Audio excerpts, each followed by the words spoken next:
आप तमाम साथियों को नमस्कार, जय भीम। साथियों, बहुत सारी बिंदुओं पर बात करना है और वो बिंदु है कि पिछले दिनों जो मंत्री साहब के आवास पर, माननीय मंत्री अशोक चौधरी जी के आवास पर जो बैठक हुई उसके संदर्भ में, और 8 मार्च का जो महिला दिवस पर कार्यक्रम है पटना रविंद्र परिषद भवन में, उसको लेकर के भी चर्चा है।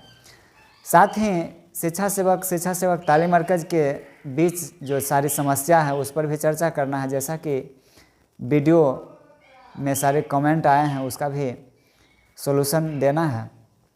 साथियों, इसमें कमेंट आया कि बलराम जी जाति जाति खेलते हैं, ऐसा भी कमेंट आया था। तो साथियों, मैं इस बिंदु पर कहना चाहूँगा, क्योंकि शिक्षा सेवक और शिक्षा सेवक त्राहिमाम हैं। शिक्षा सेवक और शिक्षा सेवक तालीम मरकज़ के लोग त्राहिमाम हैं कि हम लोग का समस्या जो है किसी भी एंगल से, कहीं से भी समस्या का समाधान हो। और कुछ लोग आज भी शिक्षा सेवक और शिक्षा सेवक तालीम मरकज़ को बरगलाने का काम करते हैं।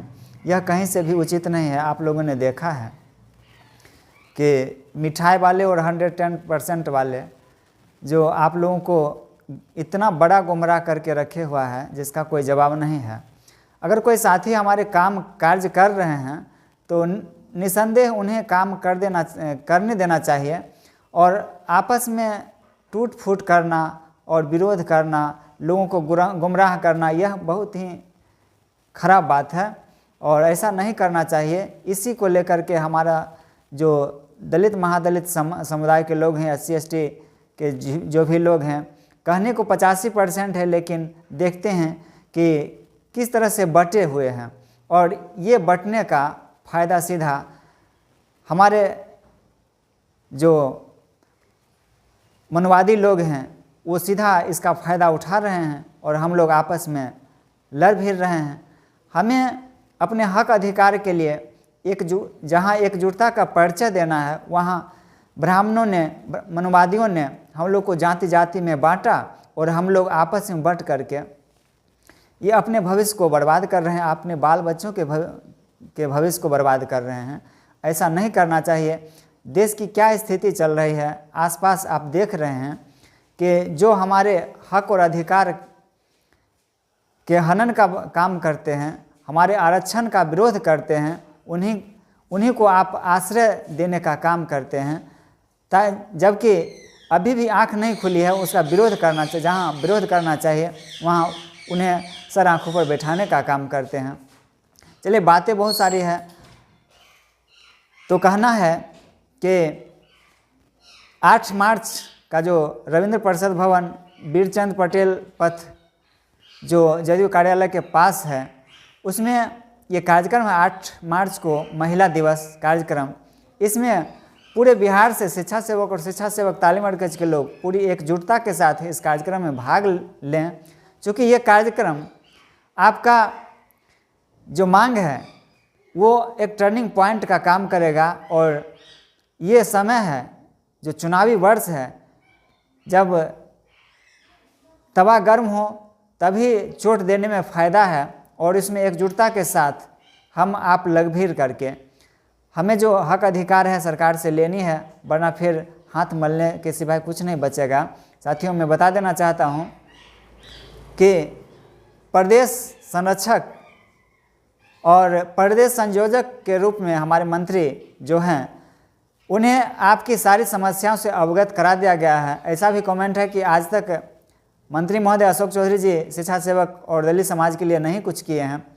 तो ये कमी हम आप में है कि हम उनको संयोजक बनाए हैं और उनके पीछे चल रहे हैं। तो उन पर जोर दे करके और हमारा जो मांग है उसे पूरा करवाने का काम करेंगे, तभी हमारी सफलता हासिल हो सकती है। चूँकि कहना ये है कि एक तो हम लोग को अल्प मानदेय में घर से दूरी ट्रांसफ़र कर दिया गया है, विद्यालय घर से बहुत दूरी कर दिया गया है विद्यालय भी, और उसमें भी समस्या है। तो और दूसरी बात है कि अब इस वर्ष अगर नहीं हो पाता है कुछ भी, तो फिर आगे संभव नहीं है, क्योंकि जो भी होना है विधानसभा चुनाव के अंतर्गत, और जैसा कि रुझान मिल रहा है कि हमारा बहुत सारा काम जो माननीय मुख्यमंत्री के साथ रहने वाले हैं वो इस पर ध्यान दे रहे हैं। और उस माननीय मंत्री के आवास पर जो बैठक हुई उसमें बहुत सारे लोग का कमेंट आया कि पूरा वीडियो दिखाइए। तो मैं बता देना चाहता हूं कि मैं भी अगर मांग रखने अगर माइक पर जाता तो मैं भी पहले ही कह देता कि इस कार्यक्रम का वीडियो नहीं बनाया जाए, क्योंकि बहुत हमें काम से मतलब है और कहीं न कहीं विश्वास करना होगा। और अब इस विश्वास के साथ माननीय मंत्री से जोड़ दे करके जो हमारी मांग है, अब ये विद्यालय में समायोजन की बात हो रही है। विद्यालय में समायोजन, अगर आपको इस बात पर क्लियर कर देना चाहता हूँ कि ग्रेड पे, जब ग्रेड पे न्यूनतम ग्रेड पे जो है वो भी आपको लागू हो जाता है तो आपको ऑटोमेटिक 2 गुना वेतन हो जाएगा और 8वां वेतनमान का लाभ मिल जाएगा, जिसके बाद आपको समस्या, जो भी समस्या है सारी समस्या का समाधान उसी में हो जाएगा। आपका वहीं से राज्यकर्मी का दर्जा, और जहाँ तक बैंक लोन अभी नहीं दे रही है, क्योंकि कम मानदेय है जिसके कारण बैंक लोन नहीं दे रही है, तो ये सारा समस्या का समाधान निश्चित रूप से हो जाएगा। और जब हम उनके साथ काम कर रहे हैं तो उनको कहेंगे ना कि इतने दिनों से आपके साथ हैं और मेरा काम नहीं हो रहा है, फिर तो हम लोग स्वतंत्र हैं उनके खिलाफ आवाज़ उठाने के लिए। और एक बात और है कि किसी भी सूरत में मैं बिहार राज्य के तमाम शिक्षा सेवक तालीम मरकज को के जितने भी नेतृत्वकर्ता हैं उन्हें आगाह कर देना चाहता हूं कि किसी भी सूरत में आप सरकार के खिलाफ, सरकार के विपक्ष के लोग के साथ नहीं जाएंगे। अगर विपक्ष के लोग के साथ जाते हैं तो आपका जो भी काम है, बना बनाया काम है, वो भी बिगड़ जाएगा।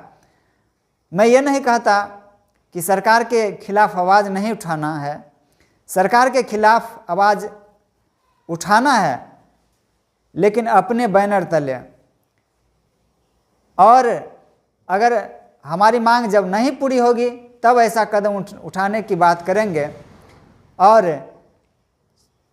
13 अप्रैल अंबेडकर जी जयंती के पूर्व संध्या पर जो कार्यक्रम है 8 मार्च के बाद, पहले तो 8 मार्च को सफल बना देना है, इसके बाद अंबेडकर जयंती को लेकर के आप जितना भारी से भारी जनसंख्या हो, तमाम दलित महादलित समाज के लोग, शिक्षा सेवक, तालीम मरकज, अल्पसंख्यक, सारे लोग पटना में भीड़ जुटाने का काम करेंगे, ताकि हम आपके अधिकार के साथ हनन करने का जो काम कर रहा है मनोवादी लोग, इसके गाल पर करारा तमाचा लगे।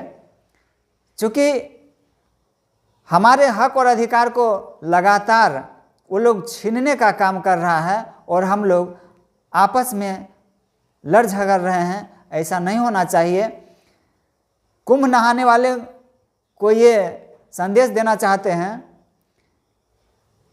कि कुंभ जाके नहा लेते हैं और कुंभ नहाने की बात करते हैं, और जहां आपके भविष्य के साथ जो लोग खिलवाड़ कर रहा है उसकी बातों पर चलते हैं। और जब हमारे नेता, जब आपके हक अधिकार के लिए जो हम बाबा साहब भीमराव अंबेडकर जी के जयंती को लेकर के जो काम करते हैं, अगुवाई करने का काम करते हैं, उन पर लांछन ये लगाते हैं कि वो सिर्फ नेतागिरी करते हैं, हम लोग का ये क्या करते हैं, यूज करते हैं मात्र। तो ऐसा नहीं है। जब आप अपने नेता का हाथ मजबूत करेंगे तभी आपका विकास संभव है। इन्हीं कड़ी में एक कमेंट आया था कि प्रधानमंत्री आवास योजना का लाभ हम लोगों को मिलेगा कि नहीं।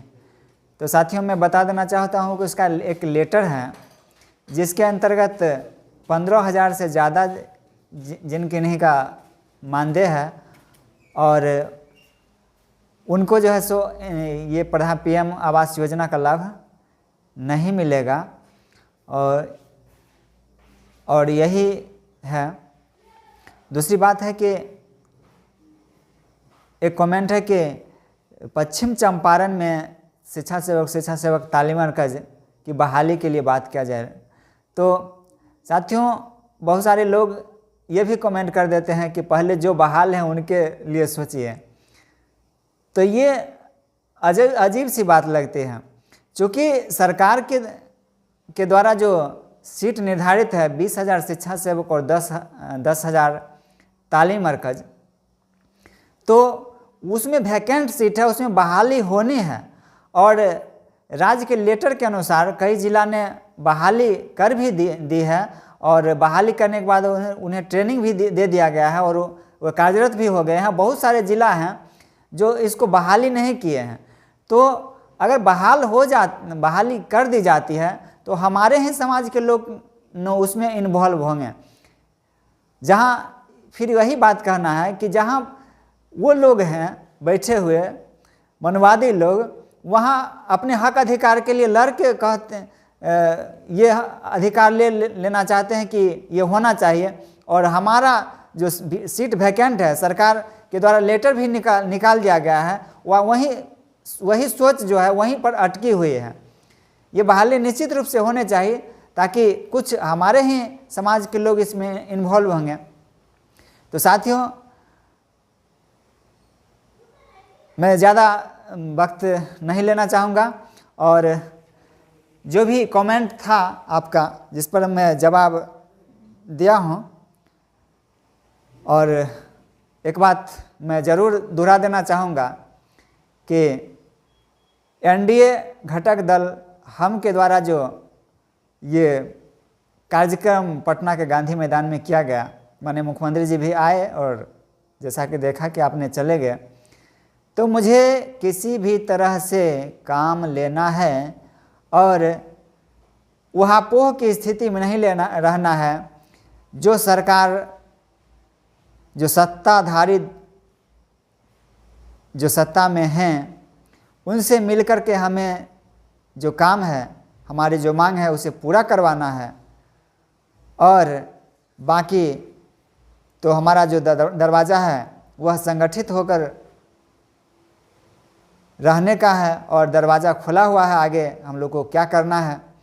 तो एक बात तो निश्चित है कि जैसा कि मुझे जानकारी मिली है कि हम लोग को निश्चित रूप से इस बार सफलता मिलेगी, बशर्ते कुछ गुमराह करने वाले जो लोग हैं इनके फेरा में नहीं पड़ करके अपने हक अधिकार के लिए निश्चित रूप से पटना की धरती को भरने का काम करेंगे। वो तारीख है 8 मार्च महिला दिवस और 13 अप्रैल अंबेडकर जयंती, जो बाबा साहब भीमराव अंबेडकर जयंती 13 अप्रैल, 14 अप्रैल के पूर्व संध्या 13 अप्रैल चूँकि रविवार है, इसी को लेकर के 13 अप्रैल को रखा गया है।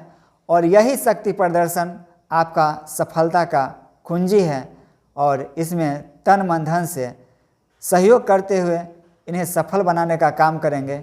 इन्हीं चंद शब्दों के साथ बहुत बहुत धन्यवाद। जय भीम, नमो बुद्धाय।